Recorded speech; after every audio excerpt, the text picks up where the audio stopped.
14 जून 2023 प्रातः मुरली। ओम शांति। बाप दादा मधुबन। मीठे बच्चे, तुम्हारा है सतोप्रधान संन्यास। तुम देह सहित इस सारी पुरानी दुनिया को बुद्धि से भूलते हो। प्रश्न: तुम रावण बच्चों पर कौन सी जवाबदारी बहुत बड़ी है? उत्तर: तुम्हारे पर जवाबदारी है पावन बनकर सारे विश्व को पावन बनाने की। इसके लिए तुम्हें निरंतर शिव बाबा को याद करते रहना है। याद ही योग अग्नि है जिससे आत्मा पावन बनती है, विकर्म विनाश हो जाते हैं। गीत। दुखियों पर रहम करो। ओम शांति। बच्चों ने गीत सुना कि हम बच्चे हैं, तुम्हारा जरूर वह बाप है। अब बाप को बच्चे कभी भी सर्वव्यापी नहीं कहते। लौकिक बाप के बच्चे कभी ऐसे नहीं कहेंगे कि हमारा बाप सर्वव्यापी है। यह बेहद का बाप बैठ समझाते हैं, तुम सब बच्चे हो, तुम्हारा बाप है जिसको परमपिता कहते हैं। परमात्मा को सुप्रीम सोल भी कहते हैं। परम माना सुप्रीम, आत्मा माना सोल। तो जरूर सब बच्चे हैं और एक बाप है। सब भक्त एक भगवान को याद करते हैं। जिसको याद किया जाता है उनका जरूर नाम, रूप, देश, काल होता है। उनको बेअंत नहीं कहा जा सकता। मनुष्य ईश्वर बाप को बेअंत कहते आए हैं, उनका कोई अंत पा नहीं सकते हैं और फिर कहते हैं सर्वव्यापी है। यह तो बड़ा अनर्थ हो गया। पत्थर ठीक कर सब में ईश्वर है, उनको फिर बेअंत कहते हैं। बच्चे बाप को भूल गए हैं, इसलिए सारी मनुष्य सृष्टि नास्तिक पतित कही जाती है। हर एक नर नारी पतित है, तब तो पतित से पावन बनाने वाले को याद करते हैं। इस दुनिया में कोई को भी महान आत्मा नहीं कहा जा सकता। पवित्र आत्मा पतित दुनिया में हो नहीं सकती। बापू गांधी जी भी कहते थे पतित पावन सीताराम। यह मनुष्य के लिए कहते, पानी की गंगा के लिए तो नहीं कहा। यह है झूठ, झूठी माया, झूठी काया, है ही झूठ खंड। सचखंड था जबकि नई दुनिया में नया भारत था। अब वही भारत पुराना हो गया है। भारत जब नया था तो उनको स्वर्ग कहा जाता है, जिसको 5000 वर्ष हुए। त्रेता में 2 कलाएं कम हुई। इस समय तो कलयुग है, इनको कहा जाता है पुरानी दुनिया। पुरानी दुनिया में पुराना भारत। वर्ल्ड नई भी होती है तो पुरानी भी होती है। अब है पुरानी दुनिया, सब मनुष्य नास्तिक है, इसलिए दुखधाम कहा जाता है। फिर इस दुखधाम को सुखधाम तो एक ही बाप बना सकते हैं। भारत जो पावन था पतित बन गया है। जब प्यूरिटी थी तो पीस प्रॉस्पेरिटी थी। भारत की आयु एवरेज बड़ी थी, अभी तो बहुत छोटी है। भारत रोगी कब से बना है दुनिया नहीं जानती। ऐसे नहीं कहेंगे कि परंपरा से रोगी है। भक्ति शुरू ही द्वापर से होती है। कलयुग का जब अंत होता है तब बाप आकर ज्ञान देते हैं। ज्ञान है ही ज्ञान सागर के पास। ज्ञान का सागर नॉलेजफुल, यह उस बाप की ही महिमा है। मनुष्य सृष्टि का बीजरूप है। सर्वव्यापी कहने से बाप बच्चे का लव नहीं रहता। यह है आर्फन दुनिया। सब आपस में लड़ते रहते हैं, इसलिए इसको रौरव नर्क कहा जाता है। भारत स्वर्ग था, अब नर्क है। यह किसको भी पता नहीं पड़ता है कि हम नर्कवासी हैं, तो जरूर नर्क से ट्रांसफर होंगे। परंतु ऐसे नहीं कि नर्कवासी पुनर्जन्म फिर स्वर्ग में ले सकते हैं। वह पुनर्जन्म सब नर्क में ही लेते हैं। नर्क को ही पतित दुनिया कहा जाता है। निर्वाण धाम आत्माओं के रहने का स्थान है, जिसको निराकारी दुनिया कहा जाता है। आत्मा स्टार इमार्टल है, शरीर मार्टल है। आत्मा को एक शरीर छोड़ दूसरा लेना पड़ता है। 84 जन्मों का भी गायन है। 84 लाख जन्म कहना भी गपोड़ा है। बाप समझाते हैं, जो भी आत्मा पाठ बजाने आती है, आकर आर्गन्स में प्रवेश करती है। परंतु सबके 84 जन्म भी नहीं हो सकते। सतयुग में जो देवी देवता होंगे उन्हों के ही 84 जन्म होंगे। बाप कहते हैं, आगे भी कहा था, तुम अपने जन्मों को नहीं जानते हो, मैं बतलाता हूँ। तुम हो ब्रह्मा कुमार कुमारियाँ। अच्छा, ब्रह्मा का बाप कौन है? शिव। ब्रह्मा विष्णु शंकर है शिव बाबा के बच्चे।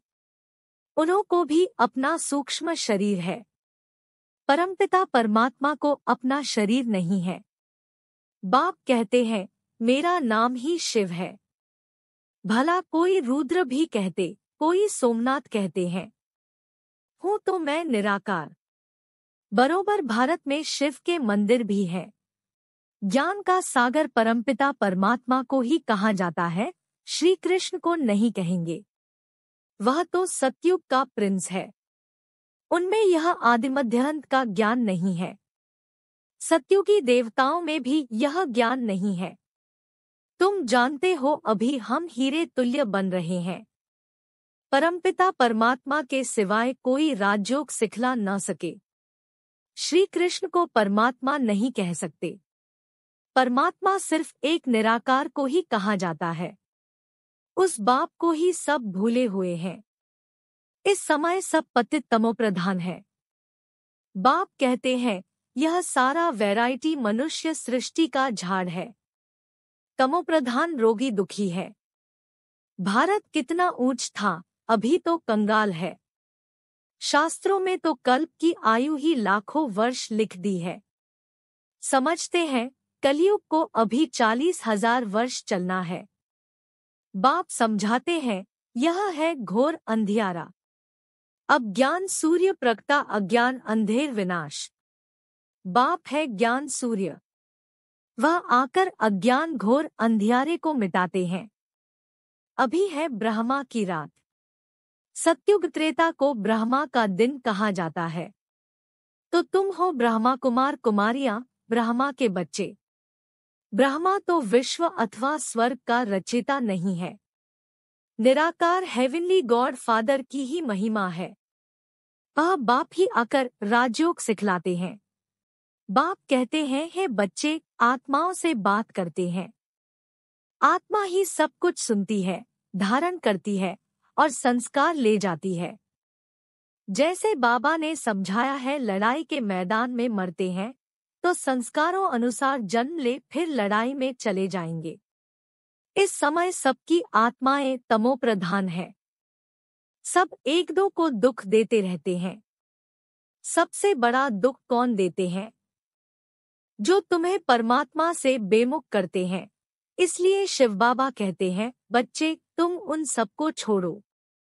गॉड इज वन कहा जाता है। तुम सब ब्राइड्स हो, मैं हूँ तुम्हारा ब्राइडग्रूम। हे सजनिया, तुम बिल्कुल लायक नहीं हो स्वर्ग में चलने के लिए। माया ने तुमको बिल्कुल ना लायक बना दिया है। यह है रावण राज्य। सतयुग में है राम राज्य। राम शिव को कहा जाता है। अभी तुम हो ब्राह्मण। परमपिता परमात्मा जो स्वर्ग की स्थापना करते हैं, उनसे तुम वर्षा ले रहे हो। भारतवासियों को स्वर्ग का वर्षा मिल रहा है। कलश माताओं पर रखा है। माता गुरु बिगर किसका कल्याण नहीं होता।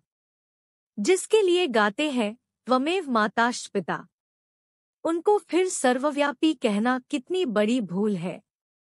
माता पिता को फिर बेंद कह देते हैं। गाते भी हैं, तुम माता पिता हम बालक तेरे, तुम्हारी कृपा से सुख घनेरे। फिर बाप पर दोष कैसे रखते हो?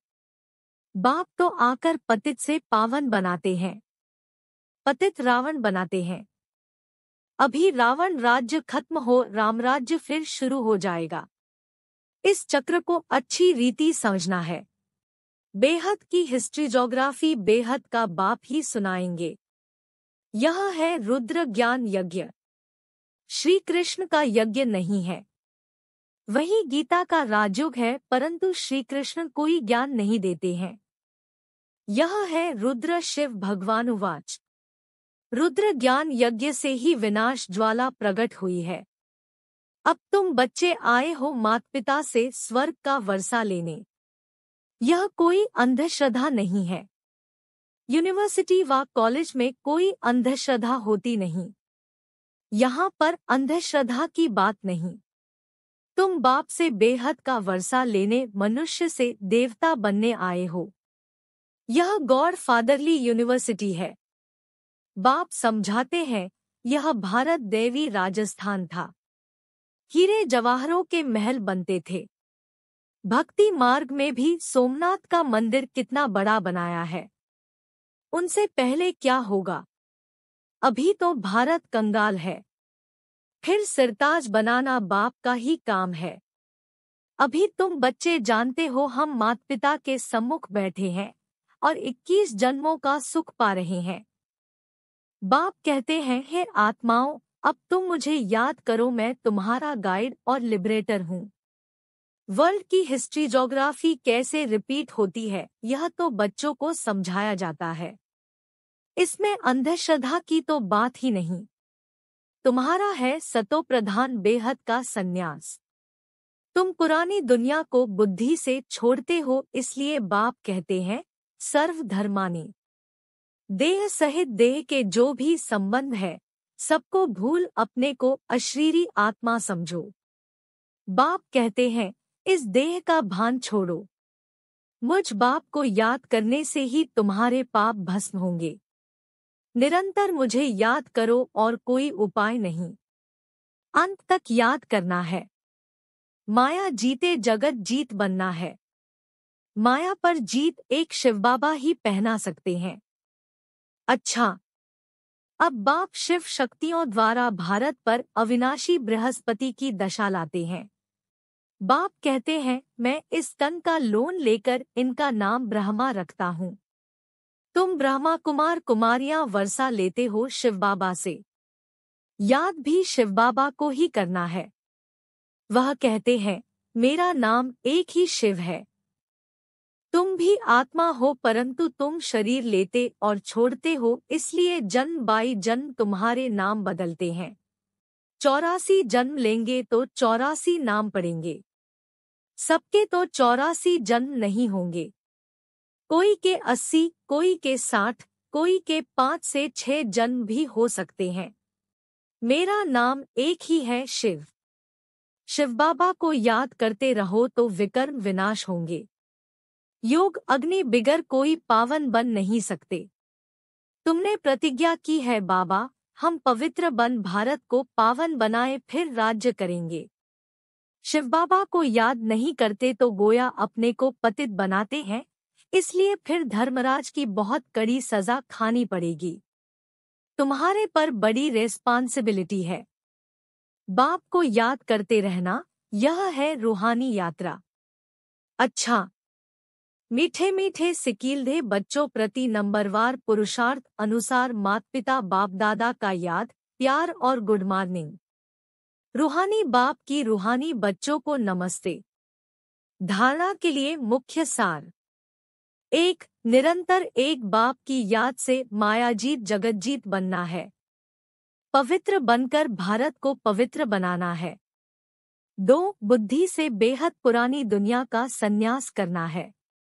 इस देहभान को भूलने का अभ्यास करना है। देही अभिमानी रहना है। वरदान। किसी से किनारा करने के बजाय सर्व का सहारा बनने वाले विश्व कल्याणकारी भव। सारे कल्प में ब्रह्मा बाप और ईश्वरीय परिवार के संबंध संपर्क में आने वाली आप श्रेष्ठ आत्माएं हो। आप किनारा करने वाले नहीं, लेकिन विश्व का सहारा बनने वाली विश्व कल्याणकारी आत्माएं हो। परिवार के अविनाशी प्यार के धागे के बीच से निकल नहीं सकते, इसलिए कभी किसी भी बात में, किसी स्थान से, किसी सेवा से, किसी साथी से किनारा करके अपनी अवस्था अच्छी बनाने का संकल्प नहीं करना। यह आदत डाली तो कहाँ भी टिक नहीं सकेंगे। स्लोगन। कर्मभोग का वर्णन करने के बजाय कर्मयोग की स्थिति का वर्णन करो। मातेश्वरी जी के मधुर महावाक्य ओम शब्द का यथार्थ अर्थ क्या है? जब हम ओम शांति शब्द कहते हैं, तो पहले पहले ओम शब्द के अर्थ को पूर्ण रीति से समझना है। अगर कोई से पूछा जाए ओम का अर्थ क्या है, तो वो लोग ओम का अर्थ बहुत ही लंबा चौड़ा सुनाते हैं। ओम का अर्थ ओंकार बड़े चौड़े आवाज से सुनाते हैं। इस ओम पर फिर लंबा चौड़ा शास्त्र बना देते हैं, परंतु वास्तव में ओम का अर्थ कोई लंबा चौड़ा नहीं है। अपने को तो स्वयं परमात्मा ओम का अर्थ बहुत ही सरल और सहज अर्थ से समझाते हैं। वो भी अर्थ परमात्मा से मिलने के लिए ही समझाते हैं। परमात्मा साफ कहते हैं, बच्चे ओम का अर्थ है मैं आत्मा हूँ, मेरा असली धर्म शांत स्वरूप है। अब इस ओम के अर्थ में उपस्थित रहना है, तो ओम का अर्थ मैं आत्मा परमात्मा की संतान हूँ। मुख्य बात यह हुई कि ओम के अर्थ में सिर्फ टिकना है, बाकी मुख से बैठ ओम का उच्चारण नहीं करो, बुद्धि में यह निश्चय रखकर चलना है। ओम का जो अर्थ है उस स्वरूप में स्थित रहना है। बाकी वो लोग भला ओम का अर्थ लंबा सुनाते हैं, मगर उसके स्वरूप में स्थित नहीं रहते, परंतु हम तो ओम का स्वरूप जानते हैं, तब ही उस स्वरूप में स्थित होते हैं। हम यह भी जानते हैं कि परमात्मा बीजरूप है, और उस बीजरूप परमात्मा ने इस सारे झाड़ को कैसे रचा हुआ है, उसकी सारी नॉलेज हमें अभी मिल रही है। अच्छा, ओम शांति। कृपया आज की मुरली पर लाइक, कमेंट और चैनल को सब्सक्राइब जरूर करें।